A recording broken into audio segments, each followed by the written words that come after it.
My name is Tara Thompson. I'm a family care supervisor with the Partnership for Strong Families. Oftentimes, fathers have been the ones who have been less involved and may need, the services even more than the mothers. And surprisingly, you'll find that a lot of them do want to be involved.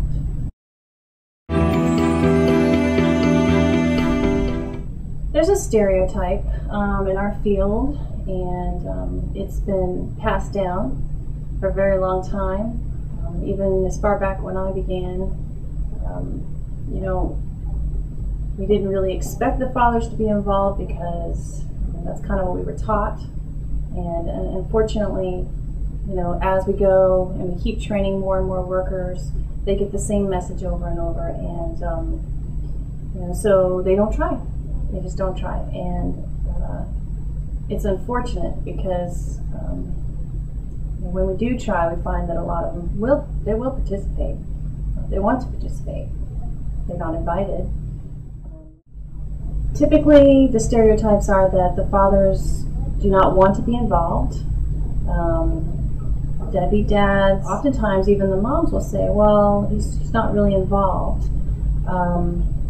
And then later we find that he's involved in some ways, maybe just not all the ways she would like him to be involved. A lot of times, we expect that the fathers are maybe working more than the mothers, and maybe they're busier and don't have the time to engage in the services. So I think that it's an assumption that we keep carrying on that is a barrier. Sometimes the moms don't want him to. Maybe he's not paying child support, so because of that, she doesn't think he should get to participate. But if we can just have that conversation with him, we can find out and possibly make a big difference for them.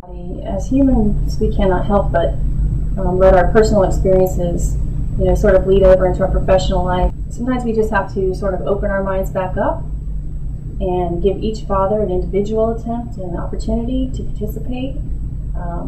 They each deserve it, and they shouldn't have to bear what we've learned from the past, what we have experienced from other fathers. They shouldn't have to suffer those consequences. They should get an equal opportunity. I think that has helped is we sit down with a father and we are completely honest and open and tell them exactly what their opportunities are and how they can benefit, how they can participate, and what the possible outcomes would be based on what his engagement is. And we've seen great results because of it. Well, you do often hear, I don't know why I have to go see him, he's not going to participate anyway. And I just try to remind them and encourage them, we've got lots of other cases where dad was in jail, and now dad has the children, and mom didn't step up, dad did.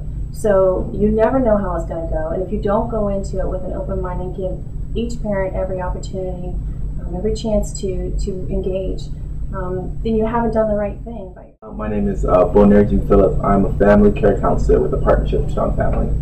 A lot of my colleagues have been here way longer than I have. For the most part, a lot of the fathers they've dealt with don't fulfill, their part of the bargain. They come up short a lot, so they automatically assume that, well, this father's not going to do anything, or this father has not done anything in the past. So it's kind of like, we used to focus on the mother, but, by really sitting and talking with the father and trying to figure out, what's going on in the father's life, taking the extra time to talk with him to figure out where he is in his life and why he can't, or what we need to do to help him a little bit more than just kind of just reading what we see on the paper, or just getting, input from, any of the people that's been here longer and dealt with different, fathers like that. I explain why it's important, regardless of how her feelings are towards the father, why it's important for her child to have that interaction with her father, and explain that, yes, you can raise a child by yourself as a single parent. I've seen it done before, but it gives that child that much more of a boost in society to have both mother and father there supporting the child and giving the child, a view from both sides, from the male side and the female side. And I think it's beneficial for the kid to have, the father there and have her mom cooperate, regardless of however she feels. Because at the end of the day, it's the child that suffers if she doesn't want to open up. Pretty much try to get that point across to her, to try to help her understand that, yeah, you might not feel, or you don't want to, or you're angry, but it's not about you, it's about your kid. I know for me, it's been very difficult because the mother and the father will have such big rifts between each other where they can't even be in the same room together, or they can't even communicate at all. So it's been having, I guess, one-on-one times with each parent separately, and just bringing the same information I'm bringing to one parent to the other, and just keeping them, just being neutral and keeping them both informed at the same time, but separately. Some parents can, communicate together well, and, just making sure that, if we are in a room together, that, it's a calm environment where we all can just talk freely and to the best interest of the kids' well-being or their well-being. They're deadbeat, they're not there. What's the point of, contacting them? They don't care. They weren't here at the beginning, so why get them involved now? Absent. They don't understand. They can't parent. They're just producers, so.